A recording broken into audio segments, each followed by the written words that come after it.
د بخښنې نړیوال سازمان د نوي لمریز کال په لومړۍ ورځ د افغانستان په وضعیت اعلامیه خپره کړه او د طالبانو یې وغوښتل چې د خبریالانو، د مدني ټولنې د فعالانو او پخوانیو حکومتي چارواکو خپلسري توقیفونه بند کړي او د بشري حقونو نړیوال معیارونه مراعات کړي.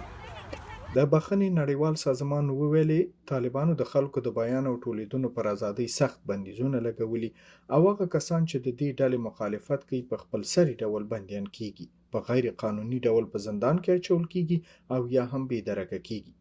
اعلامیه کې د طالبانو لخوا د بشري حقونو په سرغړونو کې ځینې موارد ذکر شوي دي چې د خبریالانو، مدني فعالانو او پخوانیو حکومتي چارواکو توقیف، په بیان ازادۍ او غونډو بندیزونه، د ښځو جبري بې درکه کېدل پکې شامل دي او د بخښنې د نړیوال سازمان په باور دا د طالبانو داسې نوې تخنیکي هڅې دي چې غواړي هغه خلک چوپ او وځپي چې غږ پورته کوي.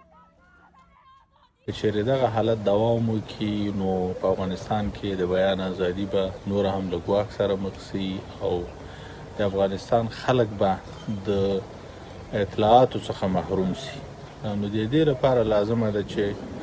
د اطلاعات او کلتور وزارت موجوده چارواکي هڅه وکړي نور ارګانونو ته د اطلاعاتو رسونې په برخه کې د ژورنالیستانو د کارونو کې له مداخلې نه منع کړي.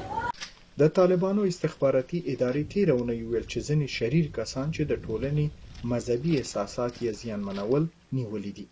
طالبانو دا نه دی ویلي چې دا شرح اچوونکي عناصر څوک دي. په عین وخت کې د افغانستان پخوانی جمهور رئیس محمد اشرف غني د 1401 لمریز کال د نوروز په ورځ په یو غږیز پیغام کې د افغانستان د حالاتو د سمون لپاره په ملي کچه د ټولو اقشارو په ګډون د یو لوی بحث پیلېدو یادونه کړې ده. نو ضروره ده چې موږ یو ملي بحث خپل منځ کې پیل کو او نتیجې ته ورسیږو. که یو بل ونه منو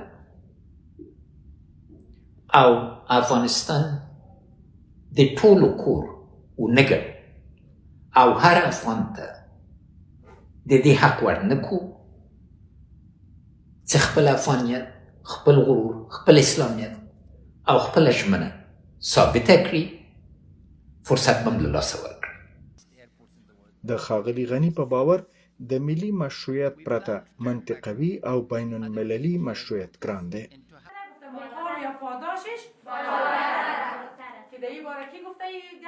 په همدې وضعیت کې د بشري حقونو د نړیوال سازمان د ښځو د څانګې رئیسې حیدر بار خبر ورکړی چې په مزار شریف ښار کې ځینې ښوونکي او زده کوونکي د نوي کال د پیلېدو سره مکتبونو ته ستنې شوي دي.